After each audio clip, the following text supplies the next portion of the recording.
यहोवा नम्र लोगों को संभालता है और दुष्टों को, मतलब घमंडियों का सामना करता है। तो नम्रता बहुत जरूरी। नम्रता नम्र लोगों को हमें परमेश्वर क्या करता है? संभालने का वायदा करता है। नम्र लोगों को मार्ग दिखाने का वायदा करता है। जब भी हम अपने जीवन में दुविधा में रहेंगे, करना क्या है, मुझे आगे करना क्या चाहिए, मैं कौन सा काम करूं, किस मार्ग पे चलूं, क्या मेरे लाइफ में अच्छा है, क्या करूं जिससे मेरे काम सफल हो, तो परमेश्वर का आत्मा कहता है मैं तुझे मार्ग दिखाऊंगा, मैं तेरी अगुवाई करूंगा, मैं तुझे संभालूंगा, मैं तुझे पृथ्वी के अधिकारी, एक अच्छी अधिकारी वाली लाइफ दूंगा, अथॉरिटी वाली लाइफ। अधिकारी उस व्यक्ति को बनाता है परमेश्वर जो नम्र है। और नम्रता की निशानी है कि वो दीनता से प्रभु के निकट बना रहता है और वो अधिकारी बनते जाते हैं। और जब अधिकार वाला व्यक्ति जब कुछ बोलता है ना, तो उसके बोलने के शब्द में बहुत बड़ा पावर होता है। एक प्रभु के पास में एक व्यक्ति आया और प्रभु से बोला, परमेश्वर केवल मुंह से बोल दे तो मेरा बेटा चंगा हो जाएगा, क्योंकि मैं जानता हूं परमेश्वर बोलने में ताकत है। उसको पता था, क्योंकि अधिकार पावर वाले व्यक्ति को पता है। वो बोलता है मैं भी एक सिपाही हूं, मैं जब बोलता हूं तो लोग मेरी बात मानते हैं, जा तो जाते, आ तो आते हैं, ये कर तो करते। मैं एक नौकरी पे हूं, एक मिलिट्री पे हूं, आर्मी में हूं, ऐसा करके वो बोलता है, मेरी बात मानते हैं। तो प्रभु अगर तू भी यहां से बोल देगा तो वो हो जाएगा। इतना बड़ा विश्वास प्रभु ने उस समय बोला कि मैंने इजराइल में भी नहीं देखा। तो बोलने की ताकत, अधिकार हमारे शब्द में है, पावर है हमारे बोलने में। तो लोग अधिकारी कब बन पाएंगे? जब नम्र बने रहेंगे, तब दुष्ट आत्मा, बीमारी और लोग भी हमारी बातों को मानेंगे। तो उसके लिए हमें दीनता से रहना पड़ेगा, नम्रता के साथ में जीवन बिताना पड़ेगा, तब हमको अधिकार परमेश्वर देगा। यशायाह 29 को पढ़िएगा। नम्र लोग यहोवा के कारण फिर आनंदित होंगे और दरिद्र दरिद्र मनुष्य इस्राएल के पवित्र के कारण मगन होंगे। हाँ, हालेलुया। क्या होंगे? नम्र लोग यहोवा के कारण फिर आनंदित होंगे। बार बार, जितने बार हम जब तकलीफ आई, दुख आए, अगर हम नम्र बन के परमेश्वर के सम्मुख जाते हैं, उससे सहायता मांगते हैं, सहारा मांगते हैं, तब वो हमको क्या करता है? आनंद और मगन करता है। हालेलुया। नम्र लोगों को मार्ग दिखाता है, नम्र लोगों को संभालता है, वो नम्र लोगों को आनंद देने का वायदा करता है। हालेलुया। तो नम्रता बहुत जरूरी है। फिलिप्पी की पुस्तक 2 का उसका 3 से लेकर 8 तक जिसको वचन मिलता है, पटापट पढ़ते जाए, हम आगे बढ़ेंगे। क्योंकि नम्रता के ऊपर हम बात करें, क्योंकि हमको अधिकार को समझना है, हम अधिकारी इस पृथ्वी के ऊपर भी होना है। पढ़िए 3 से 8 तक। हाँ पढ़िए। विरोध या झूठी बड़ाई के लिए कुछ न करो, पर दीनता से एक दूसरे को अपने से अच्छा समझो। हर एक अपने ही हित की नहीं, वरन दूसरों के हित की भी चिंता करे। जैसा मसीह यीशु का स्वभाव था, वैसा ही तुम्हारा भी स्वभाव हो, जिसने परमेश्वर के स्वरूप में होकर भी परमेश्वर के तुल्य होने को अपने वश में रखने की वस्तु न समझा, वरन अपने आप को ऐसा शून्य कर दिया और दास का स्वरूप धारण किया और मनुष्य की समानता में हो गया और मनुष्य के रूप में प्रकट होकर अपने आप को दीन किया और यहाँ तक आज्ञाकारी रहा कि मृत्यु, हाँ क्रूस की मृत्यु भी सह ली। कितने का पढ़ा आपने? 2 का। फिलिप्पी 2 का 3 से 8। हाँ ठीक है। प्रभु के बारे में ये वचन को हमने पहले भी सुना कि वो यहां तक, उसका स्वभाव कैसा था? हाँ, वो अपने हित की नहीं वरन दूसरों की भी हित की चिंता करता था। यहां तक शून्य हो गया कि अपने आप को दास का रूप धारण किया और मनुष्य की समानता में हो गया और मनुष्य के रूप में प्रकट होकर अपने आप को दीन किया और यहां तक आज्ञाकारी रहा कि हाँ क्रूस की मृत्यु भी सह ली। इस कारण परमेश्वर ने उसे अति महान भी किया और उसको वह नाम दिया जो सब नामों में श्रेष्ठ हैं। ये वचन हमने शुरू 3 अध्याय मत्ती के 5 के 3 के वचन के द्वारा हमने पढ़ के देख लिया है, सुना है। हालेलुया। तो नम्रता और दीनता और फिर महानता है। नम्रता, दीनता और फिर उसके बाद उसके नाम को महिमा है। हालेलुया। तो नम्र व्यक्ति को परमेश्वर उचित समय में बढ़ाता है। नम्र व्यक्ति को परमेश्वर नाम को महिमा भी देता है, उसके नाम को बढ़ाता है। तो नम्रता जरूरी है, तो हमें अधिकार भी परमेश्वर देगा। पहला पत्रस 5 अध्याय उसका 6 वचन को पढ़ेंगे। इसलिए परमेश्वर के बलवंत हाथ के नीचे दीनता से रहो, जिससे वह तुम्हें उचित समय पर बढ़ाए। वाह, हालेलुया। इसलिए परमेश्वर के बलवंत हाथ के नीचे दीनता से, नम्रता से रहो, ताकि तुम्हें वो उचित समय पे बढ़ाए। अभी भी हमें ऐसा लगता है कई बार कि हम कब बढ़ेंगे, कब हमें हमारे लाइफ में बढ़ोतरी को हम देखेंगे, कब हम अपने जीवन में मार्ग ओपन होता देखेंगे, कब हम अधिकार वाली लाइफ, एक अच्छी लाइफ को जिएंगे, कब होगा परमेश्वर सवाल भी हो सकता है। क्या होगा मेरी लाइफ में? क्या मेरी लाइफ ऐसे ही गुजरते जाएगी? तो बाइबल का वचन प्रभु कहता है उचित समय पे वो बढ़ाएगा। कब बढ़ाएगा? जब हम उसके चरणों में, उसके निकट में हम दीनता से क्या होंगे? बने रहेंगे। फिर से पढ़ो उस वचन को।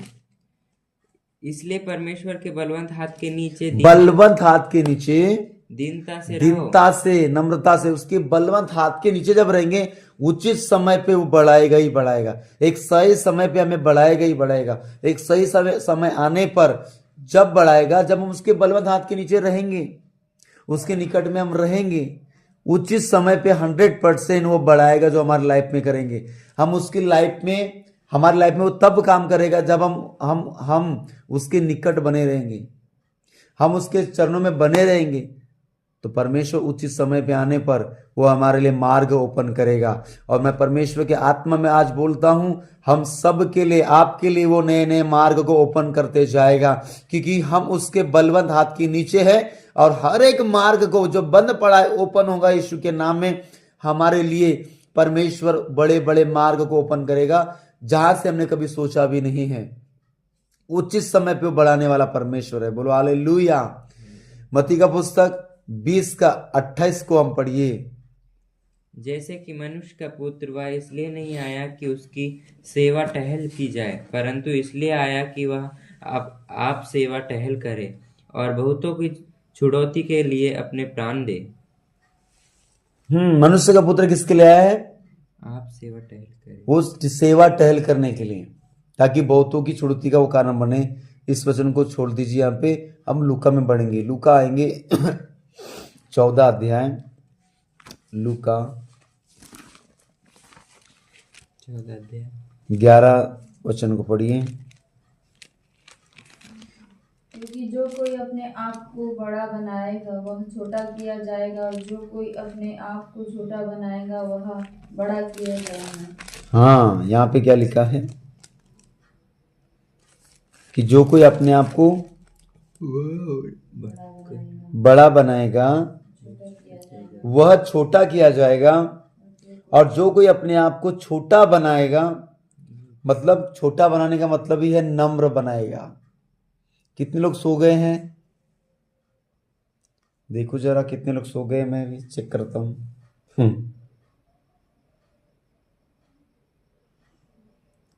वाह, एक ही लोग जाग रहे, केवल 2 लोग जाग रहे, 3 4 5 6 7 8 9। ठीक है, ठीक है।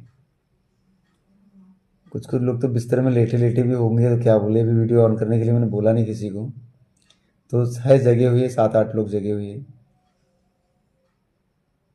पर यहाँ पे तो लोग ज़्यादा जुड़े हैं। लोग 8 कैसे जुड़े हैं? ठीक है, कुछ लोग हैं। हाँ है, देखो ना, ये संदीप भैया, हालेलुया। अलका सिस्टर भी है, अनीता दीदी भी हैं, योगेंद्र भैया भी हैं, हाँ रानी सिस्टर भी है, रेखा दीदी भी आई क्या, योगेंद्र भैया भी है, गौरी सिस्टर भी है, आमेन हालेलुया। तो देखो मैं आज ज़्यादा वचन देने वाला नहीं हूँ, हम लोगों ने जो तैयारी किया था मैं बस वही वचन को आपको लिख के रखना है। तो नम्रता के बारे में सीख रहे हैं, मैं कोई प्रचार नहीं कर रहा हूँ, हम सीख रहे हैं यहाँ पे, ठीक है। आपको लगा कि कितनी जल्दी जल्दी बता रहे करके, तो ये सीख रहे हैं, हालेलुया। तो मैं इस समय वीडियो ऑन करता हूँ, मैं नहीं दिख रहा हूँ इनको, देखो हमारे बीच में कौन है।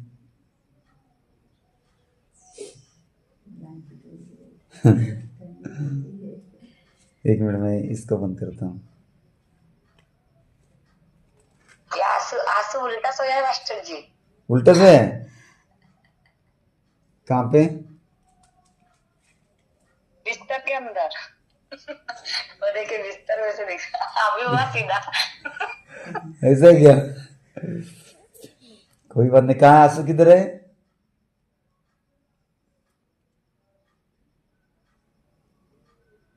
हाँ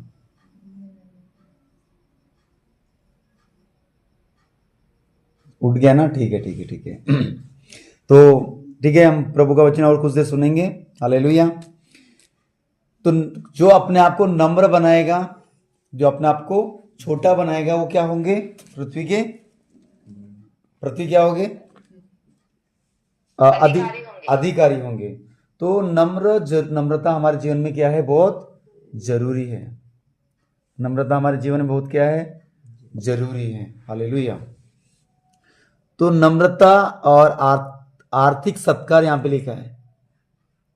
देखिए इस वचन को मैं पूरा करना चाहूंगा, 7 से लेके हम पढ़ेंगे। हल्का से आप पढ़िए, या कोई वहां से और पढ़ना चाहता है वहां से पढ़िए। मास्टर जी 14 का 7 से लेकर। अशु बाइबल खोला है?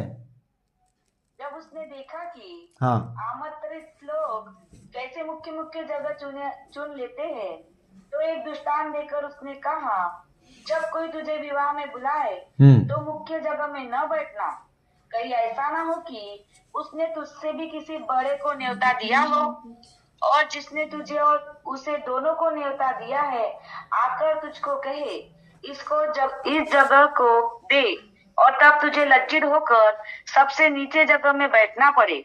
और तब जब तू बुलाया जाए तो सबसे नीची जगह में जा बैठ, कि जब वह जिसने तुझे न्योता दिया है आए और तुझसे कहे, हे मित्र आगे बढ़कर बैठ, तब तेरे साथ बैठने वालों के सामने तेरी बड़ाई होगी।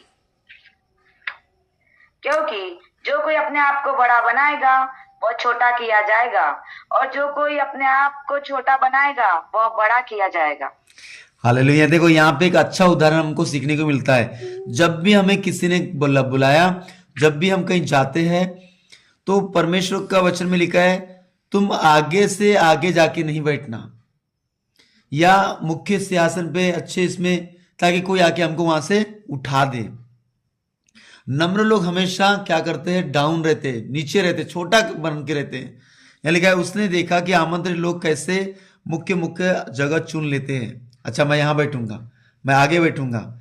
ऐसा होता है कई बार शादियों में जाओ, कहीं जाओ तो यहाँ लिखा है, जब कोई तुम्हें विवाह में बुलाए तो मुख्य जगह में न बैठना, कहीं ऐसा ना हो कि उसने तुझसे भी किसी बड़े को न्योता दिया हो, और उसने तुझे और उसे दोनों को न्योता दिया हो, और आकर कहे कि इसको जगह दे, और तब तुझे लज्जित होकर नीची जगह बैठना पड़े। तो जब भी जाए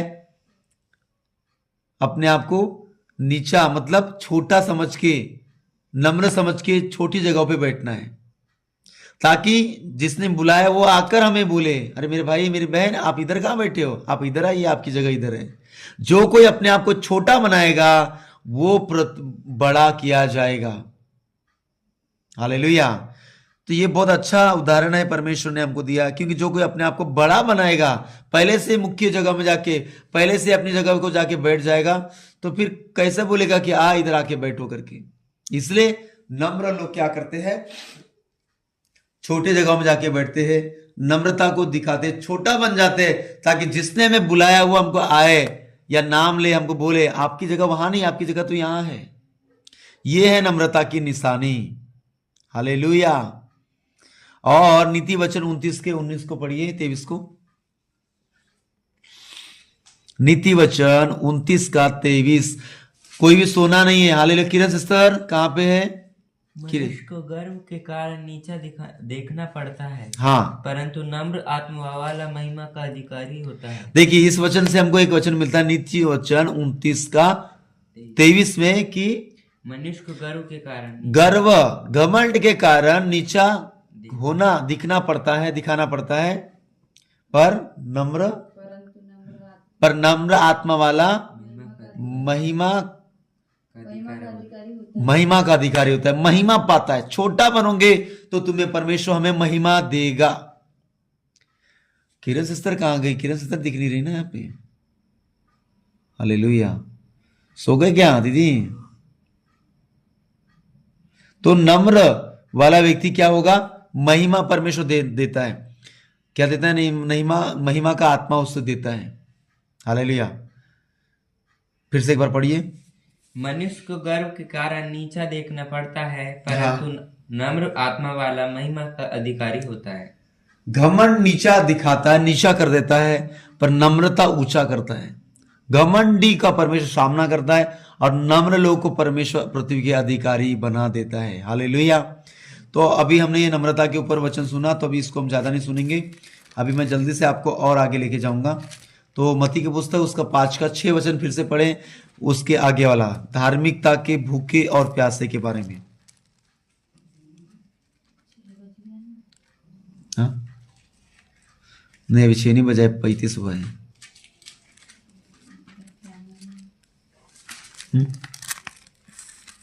धन्य है जो धार्मिकता के भूखे और प्यासे हैं, क्योंकि वे तृप्त किए जाएंगे। धन्य है वे जो धार्मिकता के भूखे और प्यासे हैं, क्योंकि वे तृप्त किए जाएंगे। अभी हमने नम्रता का देखा। नम्र व्यक्ति अधिकारी होगा, पृथ्वी का अधिकारी होगा। परमेश्वर ने आत्मिक लाइफ में भी हमको अथॉरिटी देना चाहता है। कैसा अधिकारी? सांप और बिच्छू कुचलने का, दुष्ट आत्माओं के ऊपर, बीमारी के ऊपर। प्रभु यीशु मसीह को एक व्यक्ति ने बोला, प्रभु केवल मुंह से बोल दे तो मेरा बेटा चंगा हो जाएगा। ऐसा अधिकार हमको देना चाहता है। तो हम अधिकारी लोग हैं। अगर हम नम्र है ना, तो आपके पास अधिकार है, मेरे पास अधिकार है। हमें अधिकार का उपयोग विश्वास से करना है, विश्वास से हमें बोलना है, और वैसे ही काम हमारी लाइफ में होगा। अगर हम नम्रता हमारे हृदय में है, तो जो बोलेंगे वो हमारी लाइफ में हम उसको देखेंगे। तो नम्र लोग को परमेश्वर मार्ग दिखाएगा, किस मार्ग पे चलना है। नम्र लोग को परमेश्वर संभालता है, हर परिस्थिति में संभालता है। और नम्र लोगों को परमेश्वर उचित समय पे बढ़ाता है, जो उसके बलवंत हाथ के नीचे रहते हैं। हालेलुया। और एक चीज हमने सीखा, जो अपने आप को छोटा बनाएगा उसे परमेश्वर बड़ा करता है, और नम्र लोगों को परमेश्वर महिमा भी देता है। अब हम यहां पर आते हैं 6वां में। धन्य वे जो धार्मिकता की, मतलब यीशु के कारण सताए जाते हैं, यीशु के कारण मार खाते हैं, यीशु मसीह के लिए दुख उठाते हैं, घर से बेघर हो जाते हैं, ताड़ना होती है, वो भी धन्य है। हालेलुया। धन्य जो धार्मिकता के भूखे और प्यासे। धार्मिकता के भूखे और प्यासे मतलब यशायाह की पुस्तक उसका 55 से लेकर अध्याय का 1 से लेकर 2 पढ़ेंगे। वचन निकाल के रखते जाइए। 55 का 1 से 1 और 2। आओ सब प्यासे लोगों, हाँ। पानी के पास आओ, और जिनके पास रुपया ना हो तुम भी आकर मोल लो और खाओ। दाख मधु और दूध बिन रुपए और बिना दाम ही आकर ले लो। जो भोजन वस्तु नहीं है उसके लिए तुम क्यों रुपया लगाते हो, और जिससे पेट नहीं भरता उसके लिए क्यों परिश्रम करते हो। हालेलुया। देखो यहाँ पे हम पढ़ रहे हैं, आओ ये सब प्यासे लोगों, पानी के पास आओ, और जिसके पास रुपया ना हो तुम भी आकर मोल ले लो और खाओ। तो यहां धार्मिकता के भूखे और प्यासे, तो भूखे और प्यासे लोगों को परमेश्वर बोलता है मेरे पास आओ, हे कठिन परिश्रम करने वालों, मत्ती 11:28, और बोझ से दबे लोगों मेरे पास आओ। वचन लिख के रखिए। यहां भी बोलता है अहो सब प्यासे लोगों पानी के पास आओ। जिसको प्यास लगी है, प्रभु यीशु कहता है मेरे पास आओ। जिसे भूख लगी है मेरे पास आओ। और जिसको धार्मिकता की भूख और प्यास है, प्रभु के लिए भूख और प्यास लगी है, जो धार्मिकता के भूखे और प्यासे है, धर्म के भूखे और प्यासे हैं, प्रभु को जानने के भूखे और प्यासे, प्रभु कहता है मेरे पास आओ, मैं तुम्हें तृप्त करूंगा। भोजन वस्तु से भी तृप्त करेगा। हाँ, कोई पैसा कोई रुपया नहीं लगेगा, चिकनी चिकनी वस्तु से संतुष्ट करेगा। अगर हम धार्मिकता के भूखे प्यासे हैं तो भी हमारे प्यास और भूख को मिटाएगा। और हमें भूख है हमारे बॉडी के लिए, उसके लिए भी चिकने चिकने, यहां पे लिखा है जो भोजन वस्तु नहीं है जिसके उसके लिए तुम क्यों रुपया लगाते हो, और जिससे पेट नहीं भरता उसके लिए क्यों परिश्रम करते हो। मेरी ओर मन लगाकर सुनो, तब तुम उत्तम वस्तु खाने पाओगे और चिकनी चिकनी वस्तु खाकर संतुष्ट होंगे। कान लगाओ और मेरे पास आओ, सुनो तब तुम जीवित रहोगे, और मैं तुम्हें सदा की वाचा बांधूंगा और दाऊद की अटल करुणा की वाचा। हालेलुया, बोलो यीशु मसीह के नाम की जय। तो परमेश्वर का वचन मिल गया, चिकनी चिकनी वस्तु से भी हमें तृप्त करेगा। धार्मिकता के भूखे और प्यासे तो परमेश्वर आत्मिक वचन, आत्मिक प्यास हमें हमारी बुझाएंगे, और शरीर के लिए जो भी हमारी जरूरत है उसके लिए चिकने चिकने भोजन को भी हमें वो खिलाता है। पिछले दिनों में हमने सीखा था कि जीवन की रोटी, प्रभु ने बोला था कि प्रतिदिन की रोटी हमें दिया कर, उस बात को सीखे थे ना। रोटी के बारे में परमेश्वर ने मन्ना के बारे में हमें सिखाया था। मन्ना प्रभु ने अपने लोगों को खिलाया, आसमान से खिलाया, जंगल में खिलाया, मटन चिकन खिलाया, अच्छा अच्छा भोजन खिलाया, पर हमें कुड़कुड़ाना नहीं है। यहां प्रभु बोलता है अगर तुम्हें बॉडी की भूख है तो मेरे पास आओ, आत्मिक भूख है मेरे पास आओ, प्यास लगी है मेरे पास आओ, मुझसे मोल लो बिना पैसे का, बिना रुपया खर्च करे, मैं तुम्हें अच्छी अच्छी भोजन भी और अच्छे अच्छे वचन को भी दूंगा। हालेलुया। कान लगाओ, कहता है केवल मेरे वचनों पर कान लगाओ और मेरे पास आओ और सुनो, तब तुम जीवित रहोगे। उसके वचन को सुनने के द्वारा हमारी भूख और हमारी प्यास मिटती है। मत्ती 11:28 को हमने पढ़ा कि हे कठिन परिश्रम करने वालों और बोझ से दबे लोग मेरे पास आओ, मैं तुम्हें विश्राम दूंगा। लूका 1:53 को भी पढ़ेंगे कि उसमें हमारे परमेश्वर का वचन क्या कहता है। 1:53 पढ़िए, किसी को मिलता है तो।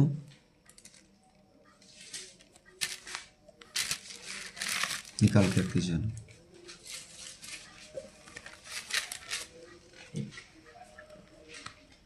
उसने भूखों को अच्छी वस्तुओं से तृप्त किया और धनवानों को छूछे हाथ निकाल दिए।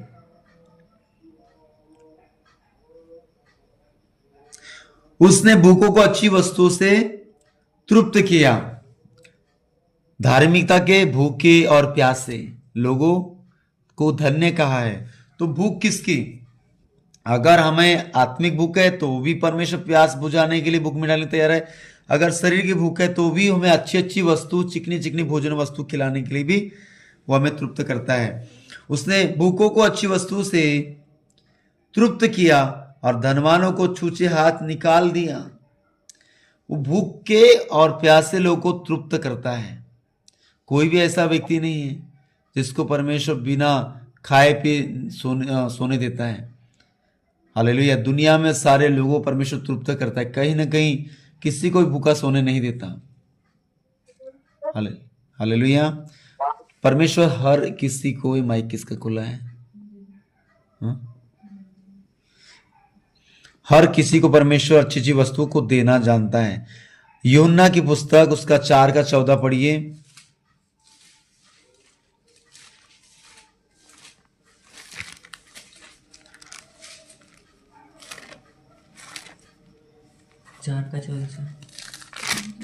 हाँ पढ़िए।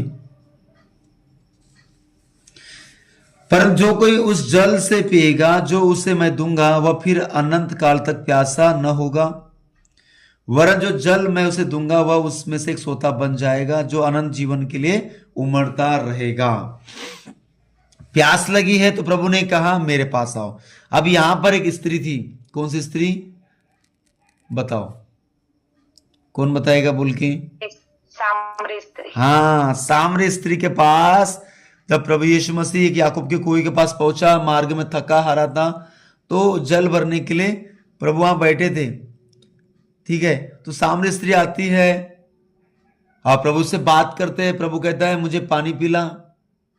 तो यहां पे बात होती है, तो प्रभु यीशु वहां पे एक बात बोलते हैं, जो तू ये जल का पानी पिएगी फिर से तुझे प्यास लगेगी, पर मैं ऐसा जल तुझे दूंगा जिससे तुझे कभी प्यास नहीं लगेगी। यह है आत्मिक जल। अगर आत्मिक प्यास है तो प्रभु कहता है, यीशु ने उत्तर दिया, जो कोई ये जल पिएगा, जो कोई ये पानी पिएगा वह फिर प्यासा होगा, पर जो कोई उस जल में से पिएगा जो मैं उसे दूंगा वह अनंत काल तक प्यासा न होगा। वरन जो जल मैं उसे दूंगा वह उसमें से एक सोता बन जाएगा जो अनंत काल के लिए उमड़ता रहेगा। सोता मतलब क्या? परमेश्वर हमको सोता बनाना चाहता है। अगर आत्मिक हमें प्यास है, ऐसा सोता जो हम कईयों की प्यास को बुझाने वाले, कईयों की भूख मिटाने वाले, कईयों के जीवन में आनंद लाने वाले हम बन सकते हैं। आत्मिक भूख, आत्मिक प्यास, इस वचन के द्वारा देखो हमारी आत्मिक प्यास क्या है? पानी। आत्मिक भूख, शरीर की प्यास क्या है? पानी। तो आत्मिक प्यास भी है। हालेलुया। तो यीशु मसीह ने कहा, जो तुम वो पानी पीते हो फिर से उसमें तुम्हारी प्यास लगेगी, पर मैं ऐसा पानी दूंगा जिसे तुम पीकर कभी प्यास से नहीं रहोगे। हालेलुया। तो ऐसा पानी प्रभु ने, और इसका 6 का हम पढ़ेंगे 27 वचन, 6 का 27।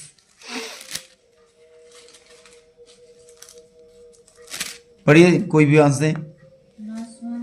नाशवान भोजन के लिए परिश्रम ना करो, हाँ, परंतु उस भोजन के लिए जो अनंत जीवन तक ठहरता है, जिसे मनुष्य का पुत्र तुम्हें देगा।